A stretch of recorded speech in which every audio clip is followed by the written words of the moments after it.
4장 15절부터 같이 4장 15절부터 한 절씩 이렇게 교대로 읽겠습니다. 여자가 가로되 주여 이런 물을 내게 주사 목마르지도 않고 또 여기 물길로 오지도 않게 하옵소서. 가서 내 남편을 불러오라. 여자가 대답하여 가로되 나는 남편이 없나이다. 예수께서 가라사대 내가 남편이 없다 하는 말이 옳도다. 내가 남편이 있었으나 지금 있는 자는 내 남편이 아니니 내 말이 참되리라.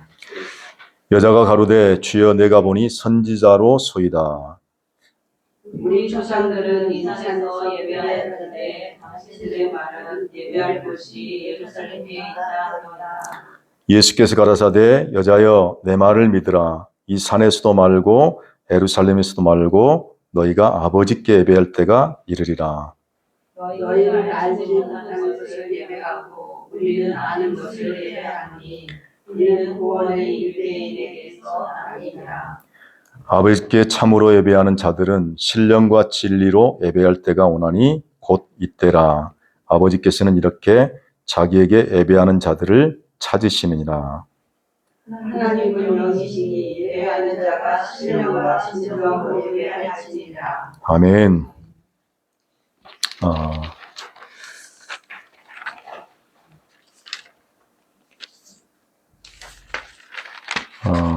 요한복음 3장부터 시작해서 계속해서 지금 나가고 있는데, 사실 요한복음이 한 스토리인데 나눠서 또 이렇게 하려고 그러니까 약간 조금 그 연결이 빨리빨리 되지 않는 그런 생각도 들기도 해요.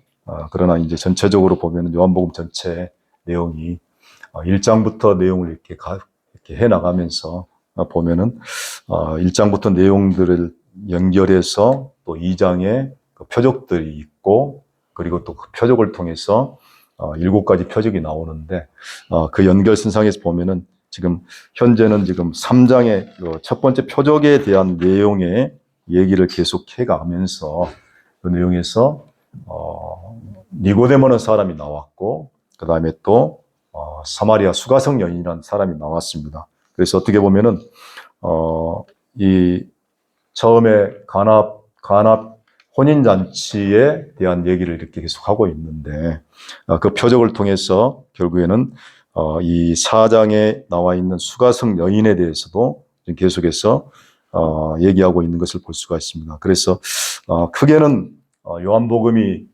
독생자 예수 그리스도, 하나님의 아들 독생자를 우리에게 주셨다 하는 위로부터 오신 오직 홀로 생명이신 분이 우리 안에 오셨다. 그것이 바로 하나님의 아들이고, 또 그분이 우리 가운데 장막을 치시고 또 우리 가운데 생명으로 오신 생수의 근원을 주시는 분이시다라는 것을 갖다가 얘기하고, 그래서 그 얘기 중에서도 이제 2장에서는 그 혼인잔치를 얘기하고 있는데요. 혼인잔치의 그 중심이 뭐냐면 신랑이죠, 신랑. 신랑과 신부를 얘기하기 위해서 하는 것입니다.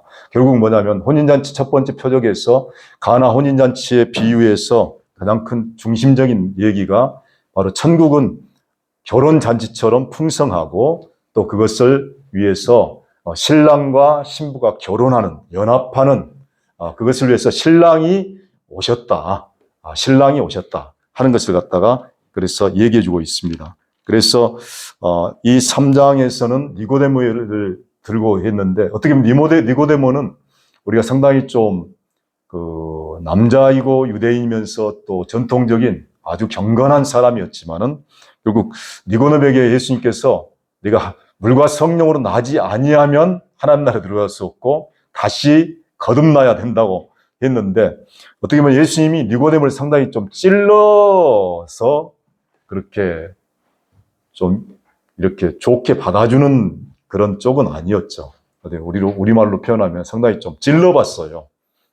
근데 그것이 어떻게 보면은 예수님께서 그렇게 그 니고데모를 그렇게 찌르고 상당히 좀 당황스럽게 했던 것은 니고데모를 미워서 한 것이 아니고 니고데모를 정말 사랑했기 때문에, 그래서 그 본질을 알 수 있도록 예수님이 네가 위로부터 거듭나야 된다 하는 그렇게 상당히 당황스러운 그렇게 질문을 했던 것을 볼 수가 있습니다. 그것이 예수님이 정말 니고데모를 사랑하셔서 이렇게 했지만은, 그리고 니고데모의 반응은 거기에서 당장 일어나지 않았지만은 니고데모가 결국에는 거기서 떠나갔다라고 이렇게 보여줄 수 있습니다. 그러나 이 수가성 여인에 대해서는 이제 그 여자고, 그리고 또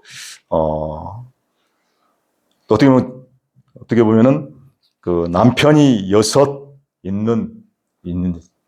여섯이나 있었던 사람이지 않습니까? 그래서 오늘 15절에 보면은 그래서 가로되 주여 이런 물을 내게 주사 목마르지도 않고 또 여기 물길로 오지도 않게 하옵소서. 그래서 한낮에 아무도 없는 곳에 물을 길러 왔지만은 이 물을 길러 왔다는 것 자체가 어떻게 보면 상당히 이 여인 속에 갈급함이 있었다는 것을 볼 수가 있습니다. 그래서 정말 목마름이 있었죠. 그래서 아무리 채워도 채워지지 않는 목마름이 있었고, 그래서 그것을 위해서 남편을 5이나 여자에게 가장 큰 목마름이 뭘까요? 어떻게 보면 처녀가 가장 갈망하는 것이 시집가는 거 아니겠습니까? 그렇죠. 그게 이제 인생의 목마름이죠. 그래서 그 목마름이 채워도 채워지지 않는, 그래서 남편을 하나 만나고 둘 만나고 셋 만나고 다섯 만나고 다섯 만났어도 여섯 번째까지 만났어도 실질적으로 그 목마름이 채워지지 않았었고 여전히 갈망이 있었죠. 목마름이 있었다는 것입니다. 그래서 이 여자가 이런 물을 내게 주사 목마르지도 않고 또 여기 물길로 오지도 않게 하옵소서. 그런데 계속 목이 말랐다는 있습니다. 그래서 이렇게 물길로 오는 것도 쉽지 않았을 것 같아요. 왜냐하면은 한낮에 사람이 없는 것을 없을 때 이렇게 온 것을 보면은 여자가 물길로 오는 것도 상당히 좀 남의 눈치를 봐야 될 그런 입장이 있었기 때문에 그 속에는 상당히 목마름이 있습니다. 그래서 이 물이 결국에는 이 여자에게는 목마름이 이 바깥의 물, 야곱의 물에 목마름이 있었지만 실질적으로 내면에는 더 깊은 영적인 목마름이 있었음을 아시고 주님이 그곳에 찾아간 것을 볼 수가 있습니다. 그래서 예수님이 이렇게 말하니까 가서 내 남편 불러와라 이렇게 얘기했지 않습니까? 남편을. 그러니까 이 여자가 대답할 때 나는 남편이 없습니다. 이렇게 대답을 했습니다.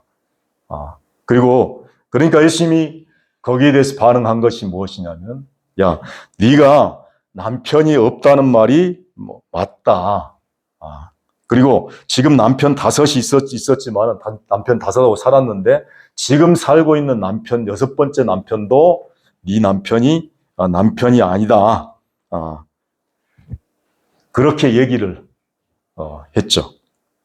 자, 그런데 우리가 이 예수님이 이 여인에게 말을 할 때 지금 분명히 예수 여인이 거짓말을 하고 있단 말입니다.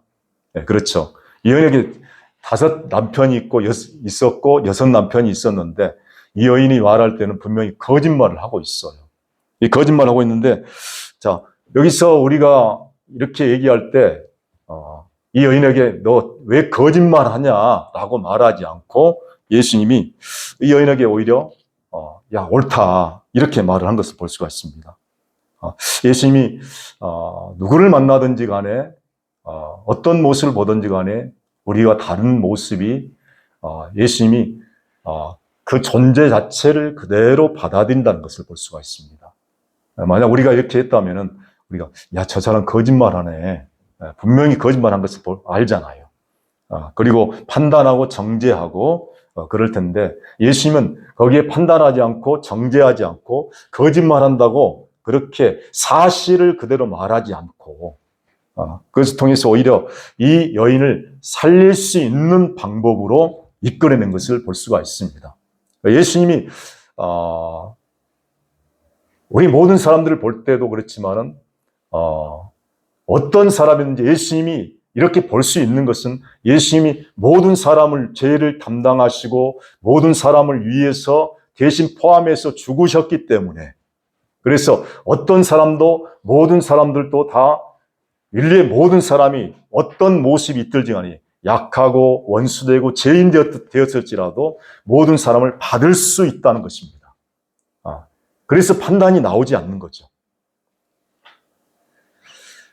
그래서 하나님이 우리를 보실 때는 사실 우리가 사람을 볼 때, 하나님을 볼 때, 사람을 볼 때 우리는 항상 그 사람의 사실대로 보고 사실대로 판단한 것이 우리의 습성이에요.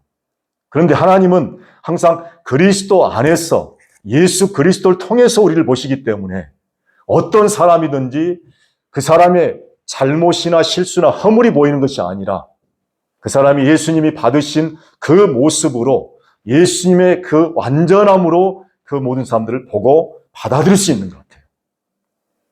그래서 예수님이 내 남편이 있는데 지금 내 남편이 없다는 말이 없다 하는 말이 옳다. 그러면서 그 말을 통해서 오히려 그 말을 받아주고 그것을 통해서 오히려 네가 진짜 남편을 만났더라면 너의 목마름이 해결되었을 텐데 네가 아직도 목마른 것을 보니까 남편이 없다는 말이 맞다 라는 말로 이렇게 예수님이 받아들이지 않습니까? 이게 분명한 거예요. 남편이 있음에도 불구하고 그렇게 말하는 걸 보니까 네가 진짜 남편을 만났더라면은 네가 그런 현재 목마른 문제가 완전히 해결됐을 텐데, 완전히 끝났을 텐데, 그래서 내가 남편이 있습니다 라고 말할 텐데, 내가 남편을 만났습니다 라고 말할 텐데, 그렇게 네가 아직도 남편이 없다고 하는 걸 보니까 너희 목마름이 아직도 해결되지 않았고, 그리고 네가 목마른 것을 보니 아직도 남편이 없다는 그 말이 진짜 거짓말이 아니다는 것입니다. 그래서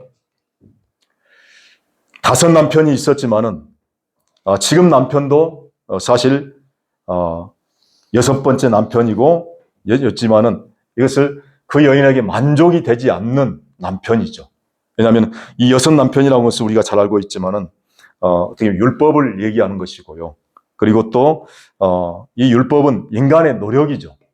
인간의 노력이고 우리가 많은 신앙생활을 해왔지만은 많은 기도도 하고 말씀도 보고 그리고 또 봉사도 하고 심지어는 금식도 많이 하고 그런 삶을 통해서 했던 것이 뭐냐면 우리의 목마름들을 해결하기 위해서 많은 노력들을 해왔습니다.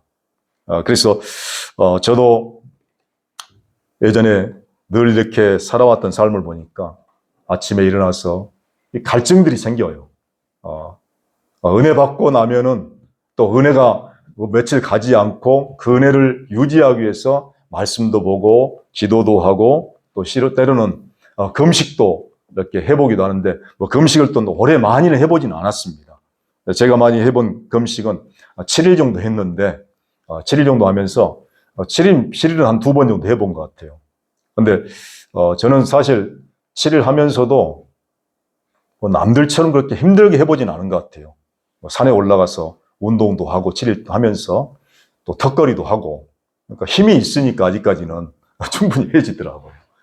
그런데 이제 중요한 거는 뭐냐면은 내 안에 이제 그런 갈급함들이 있지만은 그 갈급함들이 계속해서 조금 생길 때마다 그것으로 해결하려고 했던 많은 노력들이 있었다는 것입니다. 그래서 이 율법의 인간의 노력으로서는 이렇게 자기의 목마름을 해결할 수 없고 또 율법적인 신앙으로서는 인간의 목마름들을 해결할 수가 없습니다. 그래서 이 여인이 정말 외적인 물을 통해서 자신의 목마름을 해결하려고 해결을 했던 것처럼 그 속에 갈망이 있었고 목마름이 있었지만 이 목마름은 어느 누구도 채워줄 수 없고 오직 남편 대신 예수를 만나야지만이 목마름이 해결된다는 것을 보여주고 있습니다. 그래서 우리가 목마름들이 해결될 수 있는 것은 우리의 자신의 노력으로서가 아니라 정말 생수의 근원 되신 예수님을 만날 때 그 예수님이 내 안에 들어와 사실 때 그 목마름들이 해결될 수가 있죠.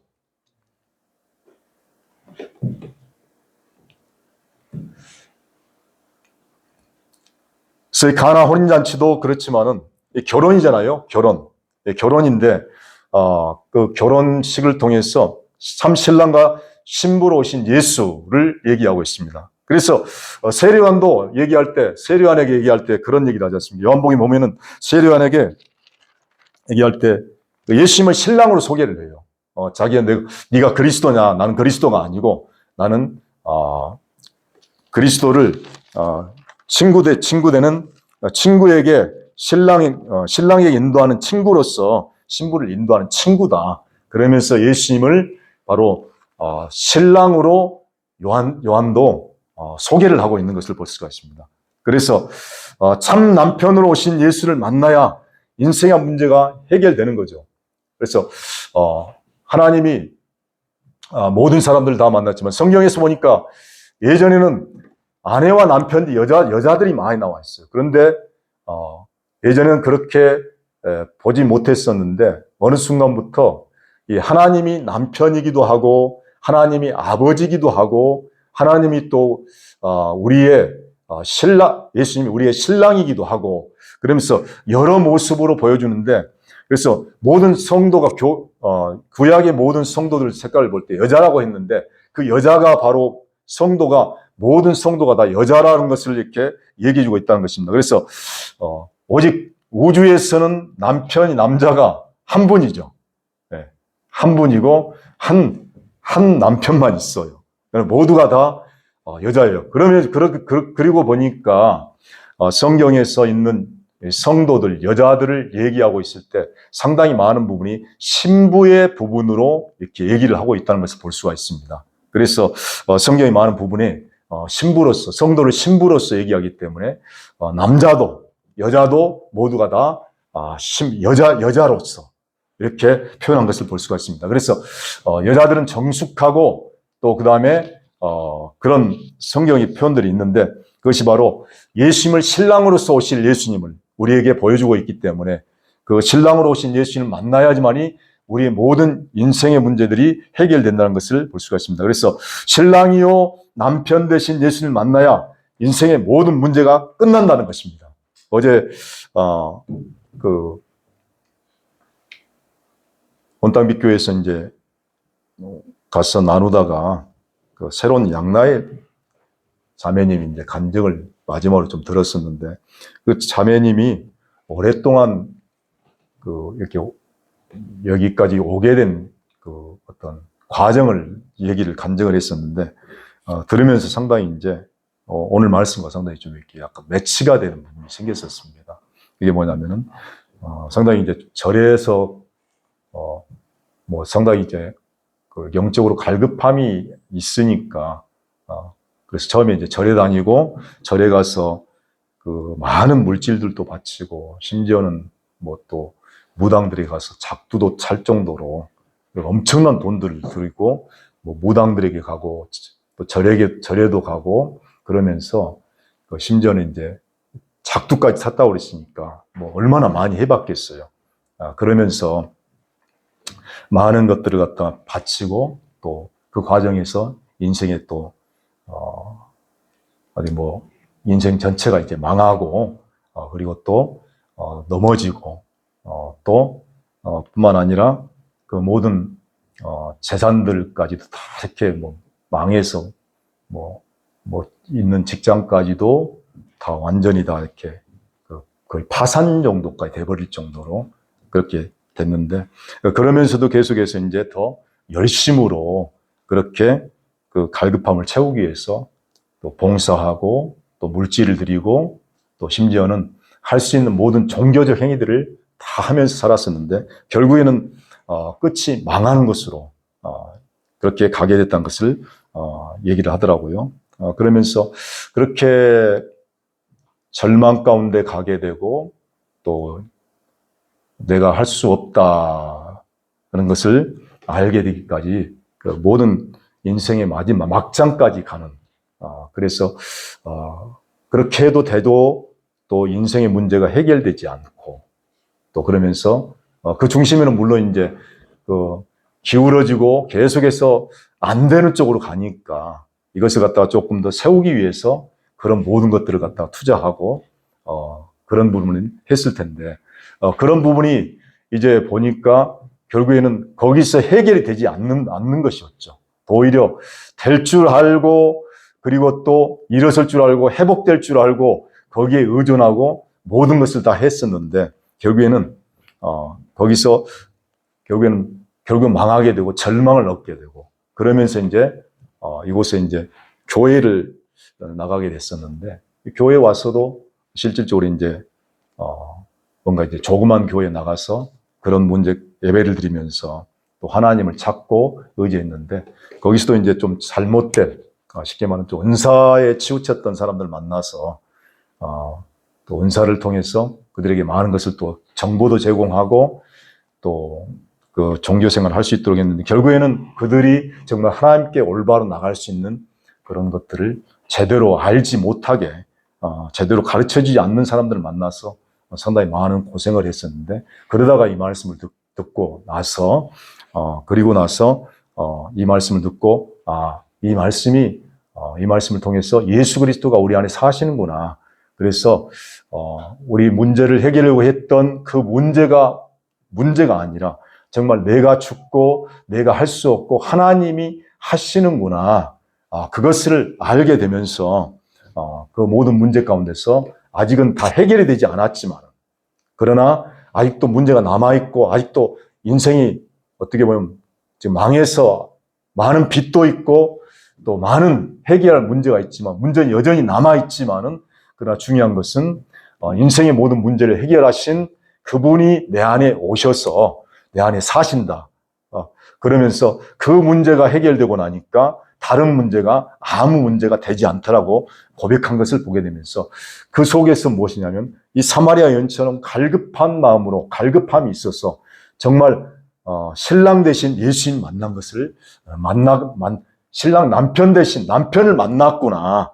남편을 만남으로 해서 인생의 모든 문제가 이렇게 종결이 됐구나 하는 것을 듣게 됐습니다. 그렇죠. 예. 그러니까 우리가 사실 인생의 모든 문제가 없진 않아요.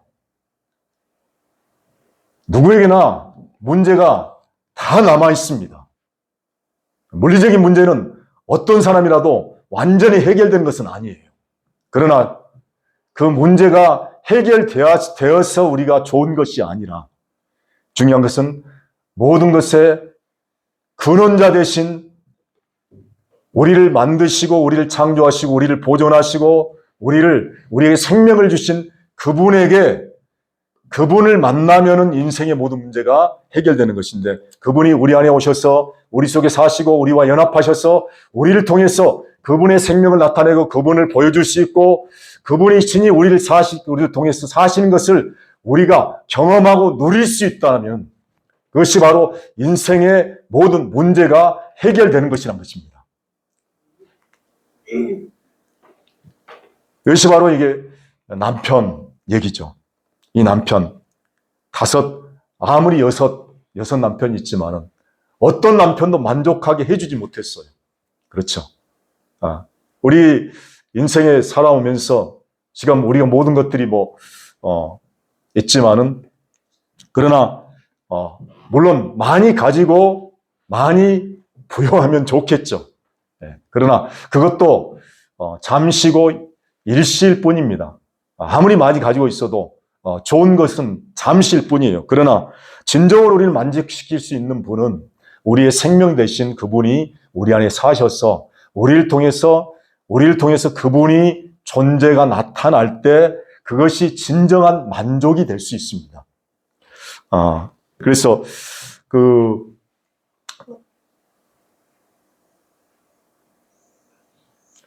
이스라엘의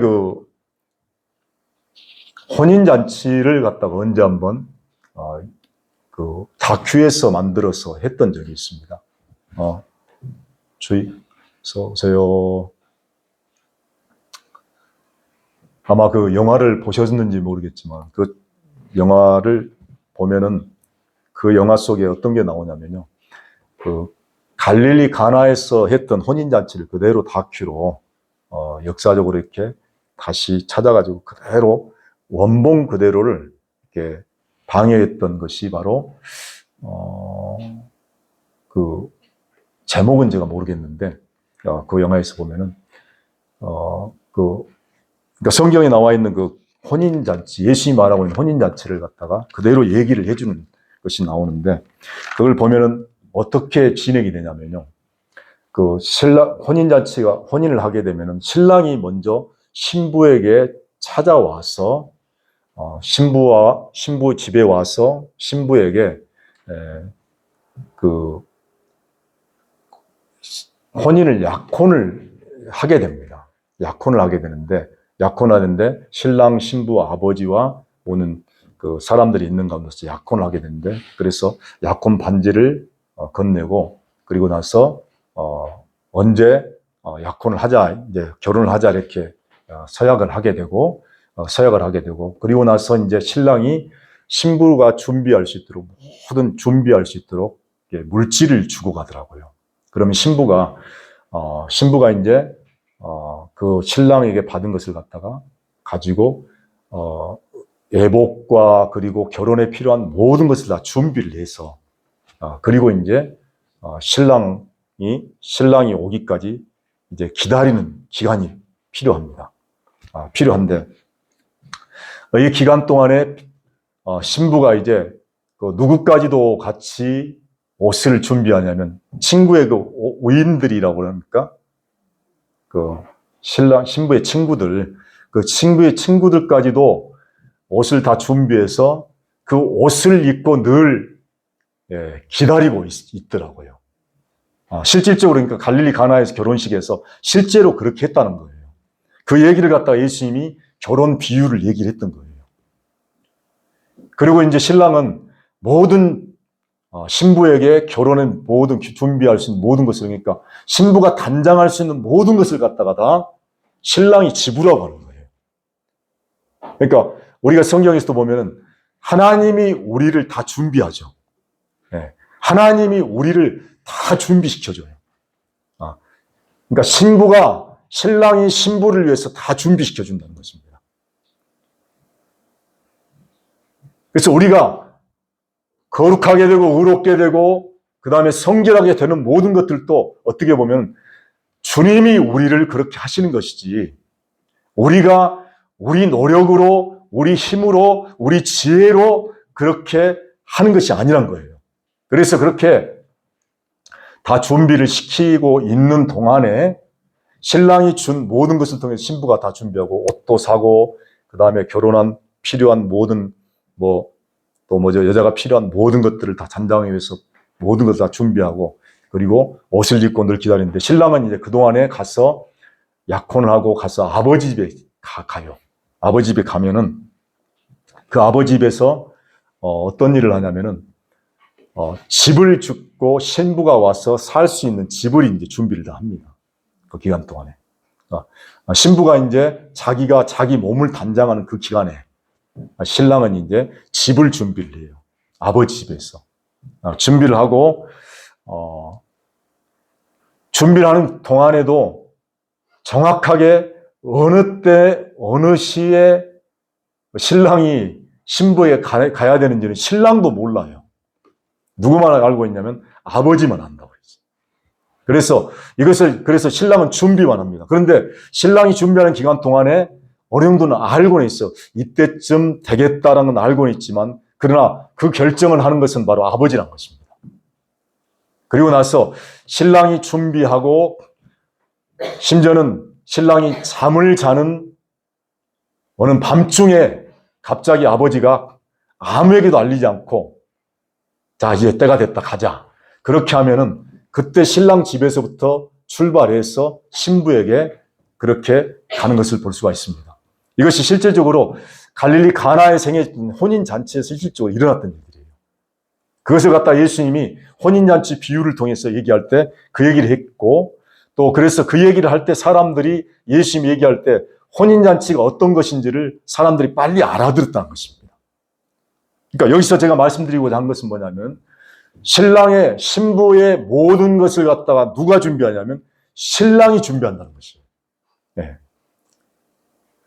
이것이 바로 성경적으로도 너무나 맞는 것이죠. 그래서 주님이 오셔서 주님과 이 남편을 만나면, 그래서 남편을 만나면 여자의 운명이 바뀌어지는 것입니다. 그렇죠? 그리고 이 남편으로 인해서 남편과 연합해서 신부가 연합해서 살아갈 때 첫 번째는 운명이 바뀌어지는 것이고요. 그리고 그 운명으로 인해서 여자가 남편의 어떤 신분과 남편의 모든 것들을 누릴 수 있는 것이 바로 신부고 아내죠. 그러니까 이 남편 잘 만나면은 여자의 운명은 완전히 바뀌어지는 것입니다. 그래서 우리가 예수 그리스도를 통해서 우리의 신분이 바뀌어졌고 우리 운명이 바뀌어진 거죠. 이제는 정말 죄에 끌려서 살았던 우리 존재로 살았던 우리 자신들이 이제는 하나님의 생명으로 살고 예수 그리스도로 살아가고 우리 안에 오셔서 우리와 연합해서 우리를 통해 사시는 예수 그리스도로 살아갈 수 있다는 것. 그것이 바로 우리의 운명이죠. 그리고 이 여인은 또 한 가지가 뭐냐면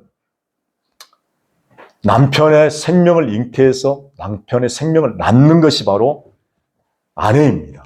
그렇죠? 우리가 아무리 여자가 결혼해서 시집가면 뭘 낳습니까? 아이를 낳죠. 내 아이를 낳는 것이 아니라 남편의 아이를, 남편의 생명을 낳는 거예요. 우리가 예수님과 연합해서 예수님과 결혼했다는 것이죠. 예수님과 결혼, 신랑 대신 예수님과 결혼해서 낳을 수 있는 것은 우리 생명이 아니라 바로 예수 그리스도의 생명을 잉태하고 예수 그리스도의 생명을 낳는 것이 바로 우리의 운명이에요. 그것이 바로 우리의 생명이죠. 그래서 사도 바울도 얘기하기를 내가 해산의 수고를 한다고 그랬죠. 그러니까 사도 바울도 어떻게 보면 그 안에 있는 연합된 예수 그리스도의 생명을 자신을 통해서 계속해서 낳고 낳는 해산의 수고가 있었다는 걸 볼 수가 있습니다. 이것이 바로 성도의 영광이죠. 성도의 가장 큰 풍성한 축복이고, 그래서 남편과 연합해서 남편의 생명을 잉태하고 또 남편의 생명을 해산하고, 그래서 이것이 바로 아내인데 하나님의 생명을 받아서 하나님의 생명을 내놓고 또 하나님의 은혜를 받아서 하나님의 은혜를 내놓고, 그러니까 신랑이 준 것을 통해서 신랑이 우리를 예비하고 준비해서 우리에게 준 모든 것을 우리가 자연스럽게 내놓는 것. 그런데 생명이라는 의미에서는 생명은 어떤 것입니까? 바로 저절로 되어진다는 것이 너무나 중요하죠. 왜냐하면 생명은 본성이기 때문에 사라지는 거잖아요. 그러니까 생명 대신 예수님이 우리 안에 오셔서 우리를 통해 사시면 우리가 자연히 예수님처럼 살 수 있고 예수님을 살 수 있다는 것이 바로 하나님을 살 수 있다는 것이 바로 우리의 생명이라는 것입니다. 그러니까 살 때 우리가 어떤 모습으로 살아갈지라도 늘 살아갈지라도 우리 안에 옛사람이 나오고 옛 본성이 나올 때가 있지만은 중요한 것은 우리 안에 하나님의 생명이 있기 때문에 그 생명을 저절로 우리가 내놓으며 살 수 있는 거잖아요.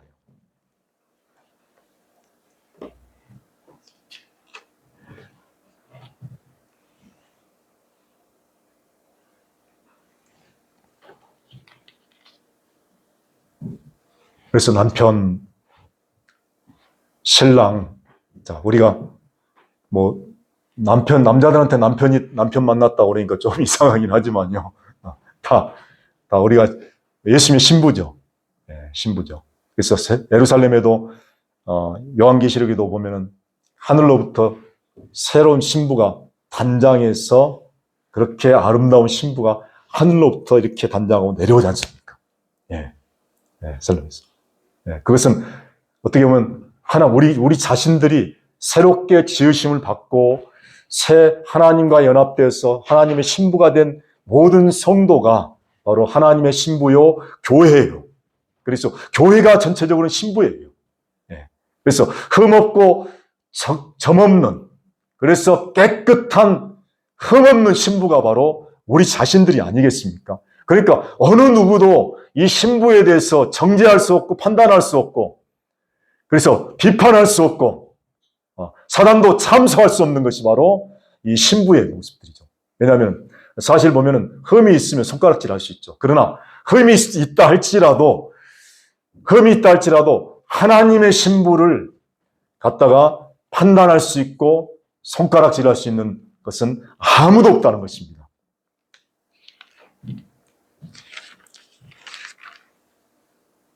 그래서 우리가 세상의 모든 판단과 모든 정죄에서 자유할 수 있는 것은 우리의 어떠함이 아니라, 우리의 실력이 아니라, 그리고 우리의 어떤 능력이 아니라 하나님의 은혜요, 하나님의 생명이 우리 안에 있기 때문에 그것으로 인해서 가능한 것으로 믿습니다.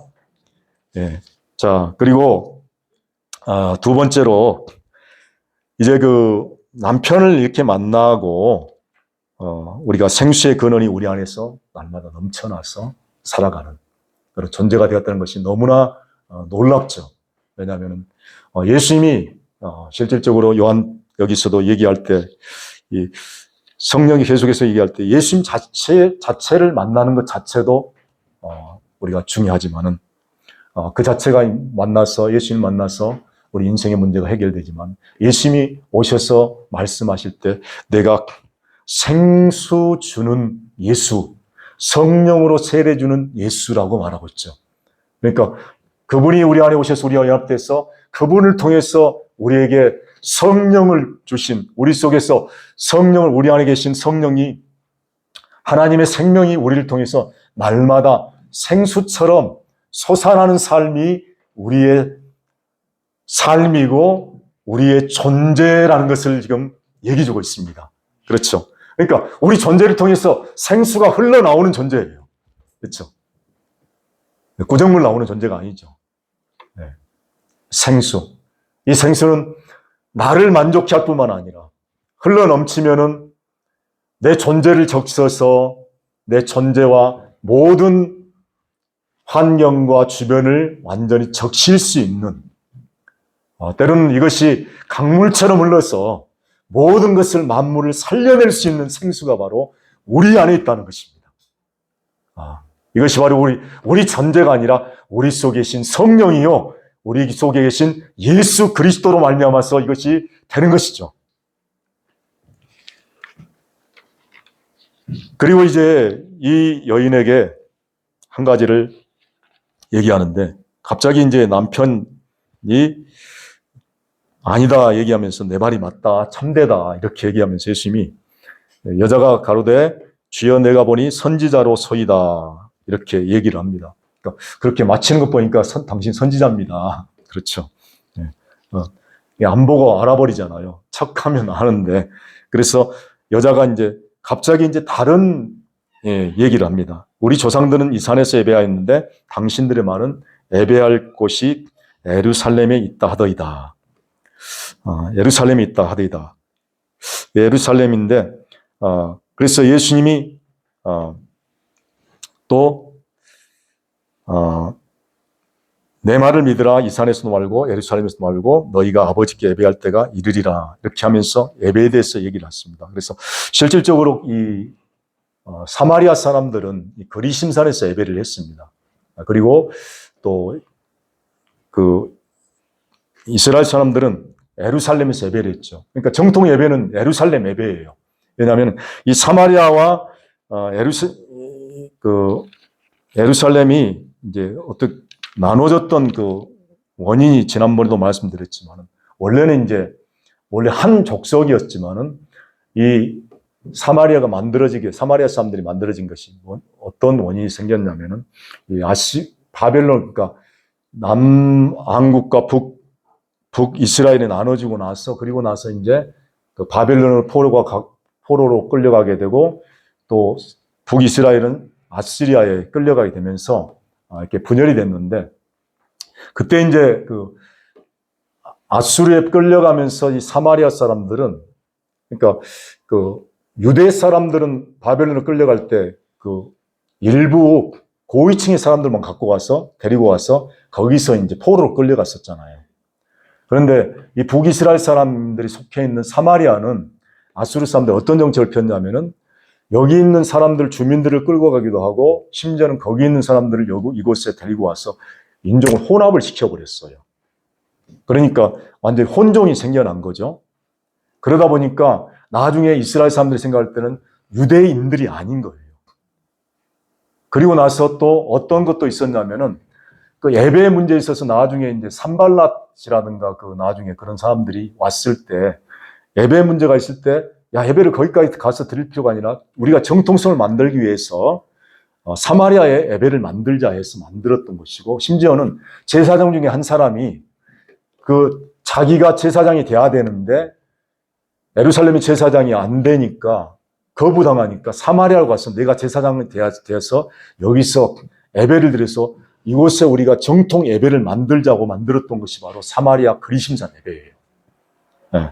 그런 것이 있기 때문에 그래서 그 사마리아 사람들은 나름대로 사마리아 사람들 자신들이 정통이라고 생각하고, 또 유대 사람들은 완전히 개나 돼지 취급할 정도로 사람 취급을 하지 않을 정도의 그런 사람들이 바로 사마리아 사람들입니다. 그러니까 지금 예수님이 하고 있는 얘기는 뭐냐면 예배할 곳이 이곳이라 했는데 예루살렘에 있다 하던 얘기였는데, 바로 예수님은 장소 문제를 갖다가 얘기하지 않고 내가 이 산에서도 말고 예루살렘에서도 말고 너희가 아버지께 예배할 때가 이르리라. 예수님이 말씀하고 있는 부분은 제가 이 말씀에서 지금 보고 있는 부분들은 어떤 부분이냐면 아버지께 예배한다는 것입니다. 네, 아버지께. 물론 사마리아에는 장소에 대한 부분을 얘기를 했습니다. 물론 오늘날로 말하면 율법적인 예배가 있고 그 다음에 일반 전통적인 장소에서 드린 예배들이 있죠. 그런 예배들이 있음에도 불구하고 예수님이 말하는 어떤 장소나 형식의 문제가 아니라 아버지께 예배할 때가 있다는 것입니다.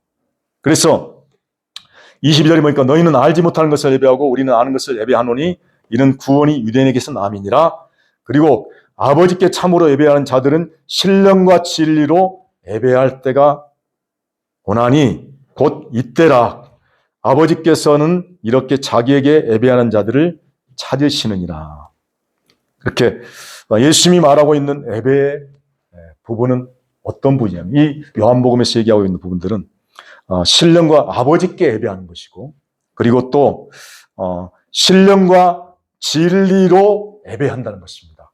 그러면 이 신령과 진리가 뭐냐는 것입니다. 그래서 신령과 진리는 영과 진리로 예배한다. 영과 진리 안에서 예배한다는 것입니다. 이것을 우리가 조금 얘기하면은 영과 진리로 예배한다는 것은 어떻게 보면 성령과 예수로 예배한다 라는 얘기도 되겠죠. 그러니까 예배의 내용이 뭐냐면은, 예배의 본질이 뭐냐면 성령과 예수 그리스도를 안에서 예배하는 것이 바로 예배라는 것입니다. 우리가 드리는 어떤 헌금을 하고, 그리고 또 봉사를 하고, 그리고 또 찬양을 하고, 그렇죠? 어떤 형식을 갖춰서 하는 예배의 본질, 예배의 어떤 모습보다도, 또 어떤 장소를 갖고 하는 예배의 모습보다도 본질적으로는 성령과 진리, 성령과 은혜로 하나님께, 아버지께 예배하는 거죠. 그러면 이 아버지께 예배한다는 얘기가 이것을 하나님이 찾으신다는 것입니다. 그러면 하나님이 찾으시는 것은 뭐냐면, 우리가 보면은 성경에서도 보지만 아버지께서 자신이 주신 것을 갖다 찾는 것을 볼 수가 있습니다. 하나님이 이것을 갈급하시는 거예요. 이 여인은 목마름으로 인해서 목마름이 있어 갈급함이 있었지만 동일하게 하나님도 우리를 향해서 갈급함이 있는데, 그 갈급함이 뭐냐면 하나님이 우리에게 주신 것을 갈급해하는 거예요. 하나님이 우리에게 주신 것을 찾으신다는 것입니다. 그래서 아버지께서 이렇게 자기에게 예배하는 자들을 찾는다 했는데 24절에 이제 어떻게 보면은 내용이 나와 있는 것 같아요. 하나님 영이시다. 영이시다. 예배하는 자가 신령과 진정으로 예배할지니라. 그런데 이 영이다 하는 것은 하나님이 물질이 아니고 몸이 아니고 영이다 하는 부분으로 좀 생각해 볼 수 있을 것 같고요. 그러면은 신령과 진정으로 예배한다는 얘기가 바로 신령과 진리, 진리와 진정이 두 가지가 다 똑같이 알레테이예요, 실제. 그러니까 이것은 뭐냐면 성령 안에서 하나님이 실제가 되도록 예배하는 거예요. 우리와 연합돼서 우리 안에 사셔서 우리 안에 들어오셔서 우리와 함께 사시는 그 하나님이, 성령님이, 하나님의 은혜가, 예수가 우리 안에 실제가 되도록 하는 것이 바로 예배입니다. 하나님이 실제가 되도록 사는 것이 진정한 예배란 것입니다. 이것을 조금 더 얘기하자면, 이 영이란 자체가 하나님의 영이신데, 어떻게 보면 우리도 영이, 그래서 우리를 영으로 만드셨잖아요. 영적인 존재로. 그래서 어떻게 보면 하나님이 우리와 연합하기 가장 좋은 상태가 영인 것 같아요. 네. 그렇다면 이분이 우리와 연합해서 하나 되어서 우리 속에 오셔서 우리 모든 생각과 감정, 의지를 다 통치하시고, 또 그것을 통해서 어떻게 보면은 우리 생각과 감정과 의지를 통해서도 뭘 나타내기 위해서 우리와 연합됐을까요?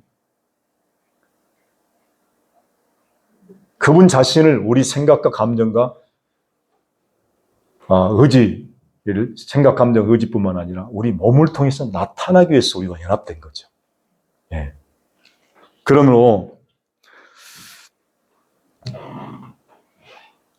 영과 진리로 예배한다는, 하나님이 실제가 되어서 나타나도록 예배한다는 자체는 우리가 하나님을 표현하고 하나님을 나타내는 존재가 되었다는 것이죠.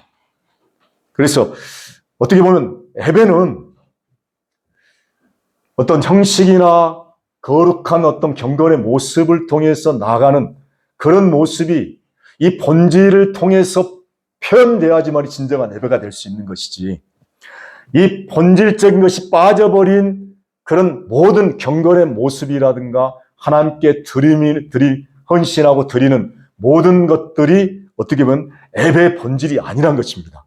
그러면은 우리 존재가 하나님을 표현한 것이 우리 안에 계셔서 우리와 연합돼서 우리 생각과 감정을 통치하시고 우리를 통해서 나타나기 위해서 우리 속에 들어오신 그분을 우리가 표현한 것이 가장 예배의 본질이라는 것입니다. 이것을 통해서 우리의 모든 경건한 모습과 예배 형식과 장소를 통해서 나타나야 되겠죠. 그래서 하나님의 열망은 하나님 속에 들어와서 사는 것이죠. 그래서 데살로니가전서 4장 5장 10절에도 예수께서 우리를 위하여 죽으사 우리로 하여금 깨든지 자든지 자기와 함께 살게 하려 하셨느니라. 하나님이 우리 속에 들어와 살기를 얼마나 기뻐하셨는지 몰라요. 이것을 하나님께서 미리 정하셨어요. 만세전에 하나님께서 이것을 위해서 우리 속에 들어오시기 위해서 이것을 정하셨다니까요. 그래서 우리 속에 들어와서 사셔서 자든지 깨든지 우리와 함께 살게 하기 위해서, 그래서 우리가 하나님의 성전이 되었고, 그리고 그분이 우리의 신랑이 되셨고 우리의 남편이 되셨고, 결국 그것을 통해서 우리 속에 하나님의 생명을 잉태하고 하나님의 생명을 출산하도록, 하나님의 생명이 우리를 통해서 나타나도록, 그것이 바로 우리가 신부요, 그리고 우리가 하나님의 아내된, 우리에게 성전된 삶이란 것입니다. 결국 성전에서는 무엇이 나타납니까? 하나님의 영광이 나타나죠. 예배 가운데 무엇이 나타나야 됩니까? 하나님의 영광이 나타난 것이죠. 하나님이 보여져야 될 것이죠. 그러므로 예배가 시간과 장소를 정한 예배도 이 본질적인 예배가 없다라면 진정한 예배는 될 수 없는 것입니다. 그래서 예배하는 이 오늘 사마리아 여인이 진정으로 그 물가에 와서 생수를 구하기 위해서 와서 오히려 생수 대신 그분을 만나서 또 만났을 뿐만 아니라 그 남편으로 인해서 많은 갈급함이 있던 그 여인이 진정한 남편을 만난 것 자체가 어떻게 보면은 이 본문에서 연결을 시켜보면은 이것이 이 여인이 하나님 앞에 예배 문제에 있어서도 어떻게 보면은 본질적인 예배를 발견한 것이 아닌가라는 것이 생각이 든다는 것입니다. 그래서 이 여인의 갈급함을 통해서, 물론 인간적인 갈급함을 통해서 하나님 앞에 나가는 것도 예배일 수 있지만, 본질적으로 그 생수 대신 근원 대신 예수님을 만나고, 그것을 통해서 그 생명 대신 그분을 만남으로 해서 그 생명을 자신이 공급받고 생명을 흘러보내고 흘러낼 수 있고, 그래서 그것을 나타낼 수 있는 것이 바로 진정한 예배자의 모습이라는 것입니다. 그래서 하나님은 영이시니 예배하는 자가 신령과 진정으로 예배할지니라. 그래서 우리 모두가 이런 삶에서 이런 예배를 우리가 또 어떻게 보면 드릴 수 있는 것이 율법적인 삶에서 드렸던 예배하고는 또 전혀 다른 또 차원의 또 예배가 아니겠습니까? 이런 삶을 살 수 있다는 것 자체가 우리가 생수를 통해서 어떻게 보면 성수의 통로가 되는 거죠. 생수가 통로가 되어서 우리를 통해서 계속해서 흘러보내면은 이 목마름이 있는 모든 사람들에게 이것을 통해서 흘러보내고, 또 그것을 통해서 많은 사람들이 살아날 수 있는 그런 우리 존재가 되었다는 것이 너무나 감사합니다. 기도하겠습니다. 하나님 감사합니다. 하나님 정말 생수 되신 예수 그리스도를 우리가 만나서 인생의 모든 문제를 해결받고, 또 우리 목마름들이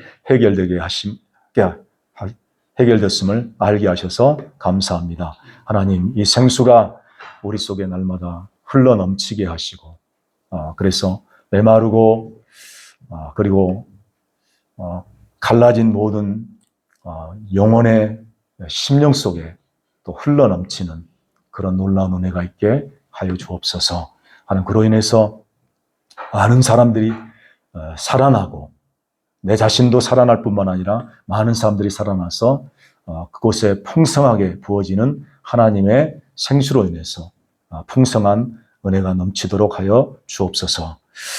이제는 우리 주 예수 그리스도의 은혜와 하나님의 사랑과 성령의 교통하심이